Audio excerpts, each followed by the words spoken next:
fadlan subscribe, share, like garee page-kayga. bismillahi raxmaan raxiim. waxaan jecelahay inaan maanta idinla wadaago qisooyin amaba sheekooyin ku dhacay dadkeenii wanaagsanay hore, qisooyin ku dhacay saxaabadii, qisooyin ku dhacay aqoon-yahankii ummadda, iyo waxa ay kala muteen iyaga iyo aqoontu.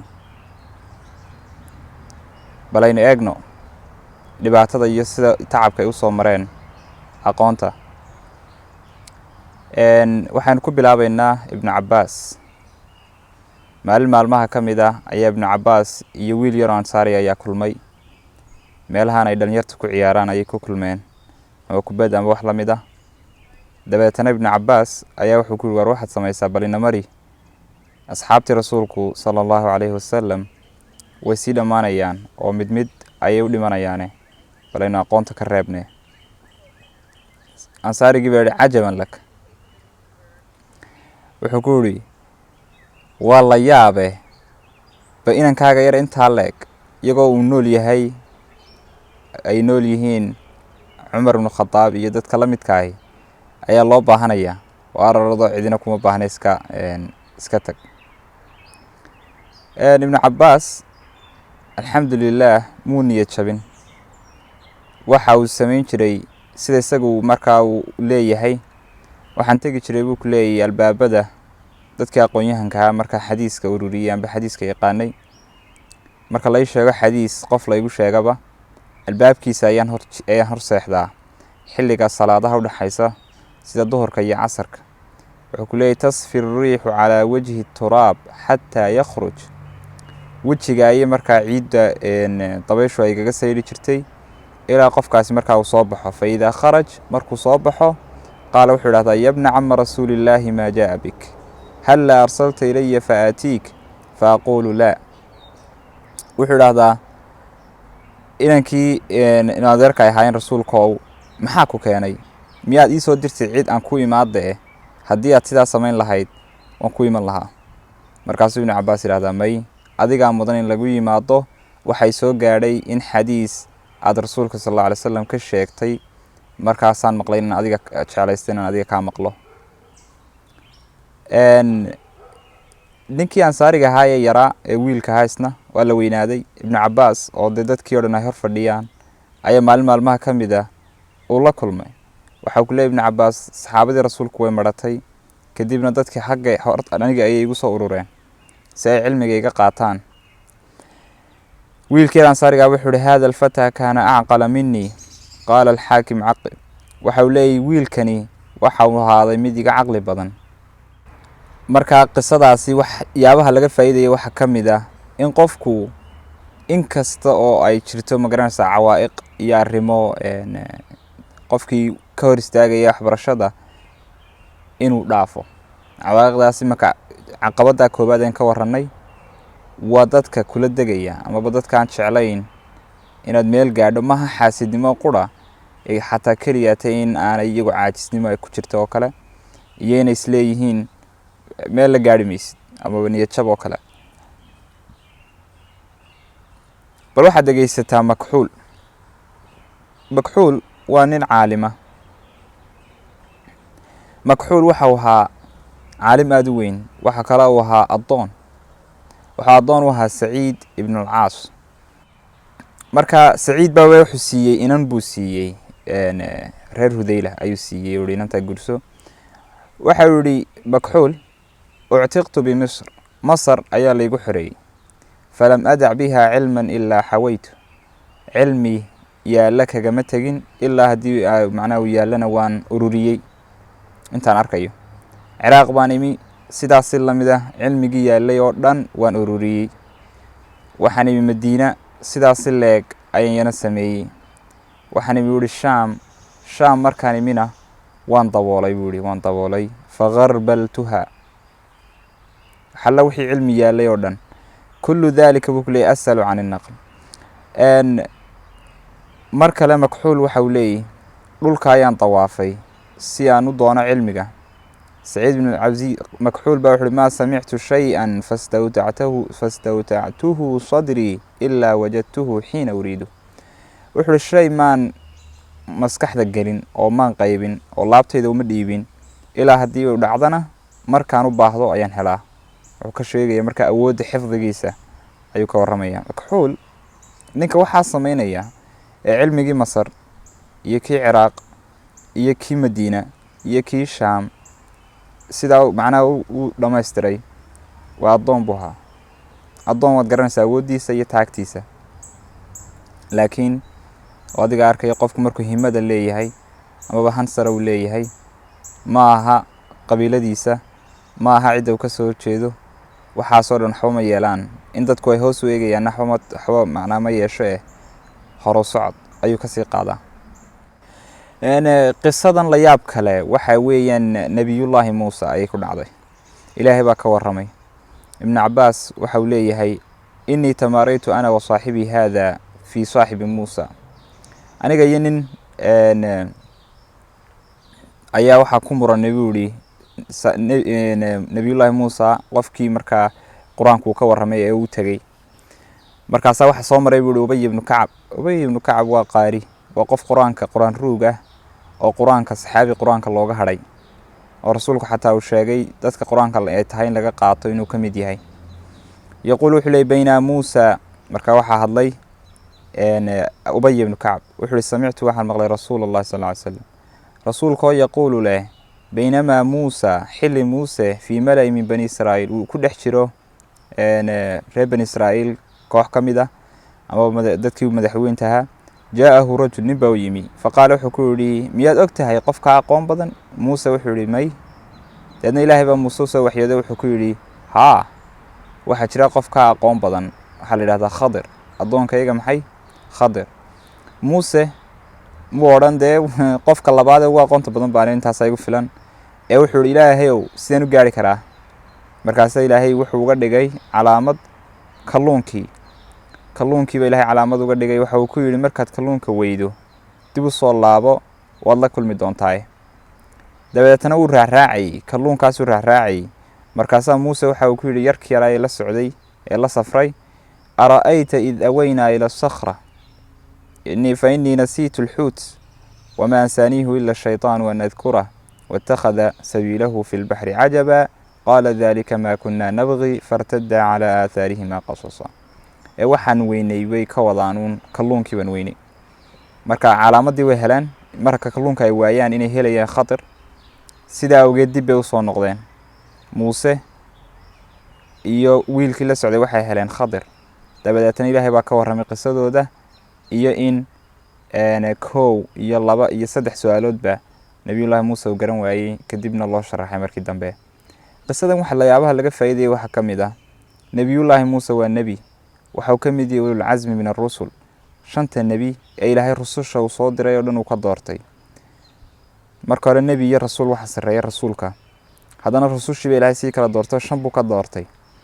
5taasuu ka mid yahay. waa qofka qura ee ilaahay si toosa ula hadlay. waxyaabahaasoo dhan isagoo leh ayaa waxa uu ogolaan waaya inuu noqdo qofka labaad ee dunida ugu cilmiga badan.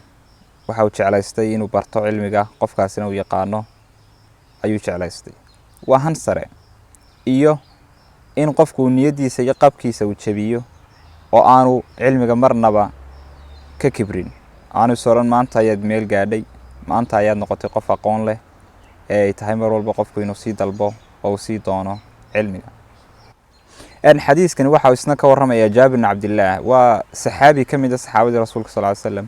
waxay soo gaadhay in nin saxaabadii rasuulka ka mid ah alayhi wasallam xadiis uu ka maqlay rasuulka, kadibna waxaan iibsaday awr. dabeetana dhinaciisa ayaan u qastiyay oo u safray. bil ayaan sii safray oo sii socday ilaa Shaam meesha la yiraahdo Animi. markaasaa Cabdullaahi ibn Umays ayaan ku arkay. waxaan ku yiri saxaabigu marka Cabdullaahi ibn Umays buu noqday. waxaad ku tiraahdaa buu yidhi albaabka waxaa jooga Jaabir ibn Cabdillah. Cabdullaahi ibn Umays baa soo baxay, markaasuu laabtay geliyey. markaasaan ku yiri buu yidhi xadiis baa iga kaa soo gaadhay rasuulkaad ka maqashay. markaasaa waxaan ka baqday inaan dhinto amaba adigu aad dhimato inta aanan maqal. markaasaa deedna rasuulku xadiiskii buu sheegayaa. yaquul wuxuu leeyahay yuxsharu allahu, ilaahay baa soo saaraya annaasa dadka yowma alqiyaamati, maalinta qiyaame, curaatan iyagoo qaawan, guralan iyagoo aan markaa la xalaalin. markaasaan idhi buhman iyagoo aan waxba haysan waqultu waxaan ku ihi buhmanku waa maxay isu laysa macahum shay waxba ma haystaan xadiiskan la yaab kale isaga waxaa laga faa'iidayaa qofku inuu safro oo cilmiga uu safro wax kale isagoo xataa aan doonahayn inuu markaa cilmiga u safro si uu cilmiga u gaadho qiyaas hal xadiis ayuu bil u socday inana maanta kitaabkii bukhaari oo uu ka buuxa markaa xadiiska rasuulka sal ly slam ayayna ag yaalla keliya waxay naga xigtay inaynu tiigsano maktabadda amba macnaha kitaabka halkan yaalla inaad tiigsato ayaa kaa xigta ragna amba saxaabadii rasuulkuna waxay u safrayaan maxay hal bil in qofku markaa hurdada macmacaanka iyo raaxada uu ka tago marka uu cilmiga gaadhayo yaxya ibnu maciin waxa uu leeyahay laa yunaalu alcilm biraaxati aljasad cilmiga laguma gaadho jidhka oo raaxaysanaya ibnu jurayj ayaa waxa uu leeyahy cadaa isagoo ka warramaya cadaa ibnu abi rabax alyamani uma almaki ninkaasina wuxuu ahaa nin caalima oo fiqiga yaqaana oo xalaal miirada oo fadli badan oo iimaan badan ayuu ahaa waxa uu leeyahy kaana almasjidu firaasha cadaa'in 20 sana 20 sano cadaa ibnu abi rabax meel kale mu seexan aan ka ahayn masaajidka waxa uu leeyahy kaana cadaa'u yutiilu samt cadaa ibnu abi rabax aamusnaanta ayuu badin jiray marka uu hadlo waxaabad moodaysay in laga garab hadlayo oo malaa'igtu markaa ay ka garab hadlayaan la soco haddaba inta ceebood ambaba inta dhibaato ambaba inta waxyaabood ee dadku marka ay arkaan ay hoos ugu dhigi lahaayeen iyo sida ilaahay uu cilmiga ugu sharfay wuxuu ku leeyahay cadaa ibn abi rabax waxa uu ahaa aswad nin madow maantaba dee hoos baa loo dhigaa dadka madow acwar waa qof cawaran buu ahaa ashal acraj uma cami qof indhala oo curyaana ayuu ahaa intaasoo shay ayaa jidhkiisa ku sugnayd ha yeeshee wuu ku leeyay waxa uu ahaa tiir ka mid a arkaanta aqoonta iyo diinta iyo hagaagga iyo ku dayashada waxa uu ahaa qof hiqo ah oo lagu kalsoon yahay ayuu ahaa buu leeyay yarfac illaahu aladiina aamanuu minkum waaladiina uutuu lcilma darajaat kuwa ilaahay rumeeyey iyo kuwa cilmiga la yimiba amba cilmiga bartay la siiyeyba labadaba kor baan u qaadaaba ilaahay subxana watacaala leeyahy waad arkaysaa qof wax kasta faqiir miskiin indhala oo curyaana oo haddana gacmihiisa ay wax ka siiyiin oo haddana madow oo haddana intaasoo shay ku kulmeen ayaa haddana maxay dadku marka ay maqlaan aada moodaysa in laga garab hadlayo malaa'igtu ay ka garab hadlayso sida ay u dhegeysanayaan iyo hadalkiisa nuxurka ah marka ay timaado faqriga iyo baahida iyo xoolo la-aanta waxa uu leeyahy ibnu qaasim afdal bimalik dalab alcilm malik imaamu malik aada maqashay mar walba in maqalno waxa cilmiga iyo barashadiisa iyo cilmiga iyo doonistiisu waxa ay gaadhsiisay in xoolihiisii markaa ay dhammaadaan qani buu ahaa in xoolihiisi markaa ay dhammaadaan ilaa uu iibiyo saqafkii maxay gurigiisa markaasa malik waxa uu leeyahy shaygan ambaba aqoonta lama gaadho ilaa la dhadhamiyo faqriga ama baahida laakiin ha yeeshee hadhow toole waxa uu leeyahay dhadhan macaan markaad aragto xoolihii adduunyada oo dhan oo adiga macnaha ku hoos taagan waxaad u baahantay inaad adkaysato saacad imaamu shaafici baad maqashay imaamu shaafici agoon buu ahaa faqiir buu ahaa waxa uu ku leeyahay wa kaanat sinii buu ku leeyahay aqalu min 13 sana 13 jir ayaan ka yaraa markaasaa waxaan u tegi jiray buu ku leeyahy ninkan diiwaanka ah ee cashuuraha iyo waxyaabahaas anoo weydiisanaya adduhuur warqadaha dhabarkooda warqadda marka wax lagu qoro dhabarka inta badan waxba lagagama qoro markaa dhabarka ayaan weydiisan jiray si aan ugu qoro oo maxaa taa ku kalifay waxa uu markii hore wax ku qori jiray lafo ayuu wax ku qori jiray gurigii markuu wada laf noqday ayaa waxa uu doonay inuu warqado ku qoro warqado ma haysta uu lacag uu ku iibsado sidaa awgeed ayuu doonaya inuu macnaa dhabarka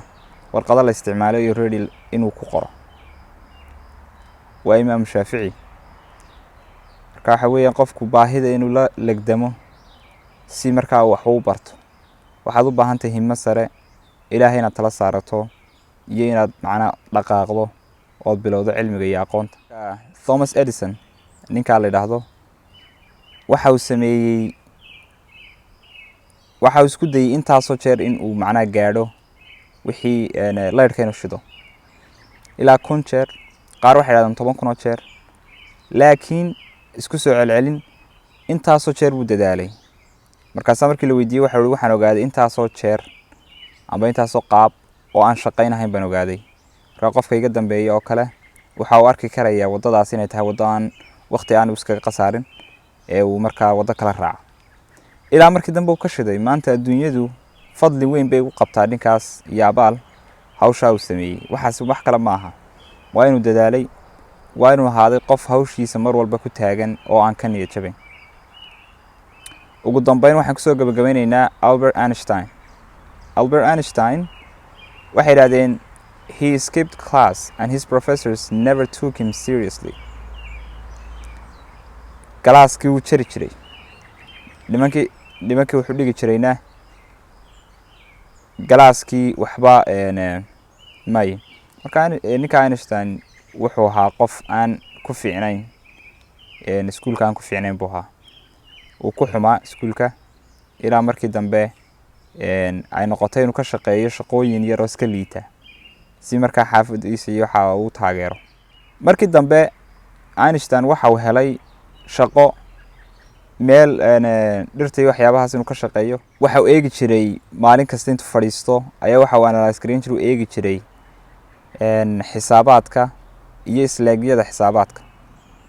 islaagta way naqaanaa, equations ayuu eegi jiray. uu jeclaaday ilaa markii dambe wixii intaa ka dambeeyey dee uu history sameeyey oo inta uu eegayo macnaha islaagyada au kolba soo saaro islaag cusub ama equation cusub oo wax lagu helayo, haddana wax kale lagu helayo, haddana wax kale lagu helayo, ilaa markii dambe fikrado la yaab leh au la yimi. ka qofkaasi oo kale waxa qof iska liita markii hore oo galaasyada dhacaya oo macallimiintiisu ay u yaqaanaan qof liita. ha yeeshee uu dadaalay, aad buu dadaalay ilaa markii dambe uu noqday Albert Einstein. qof kastaaba uu kor u eegayo amaba uu ixtiraamayo aqoontiisa. waxaan idin leeyahay dhammaan, aan idinku dhiirigelinaya dhammaantiin hore u socda.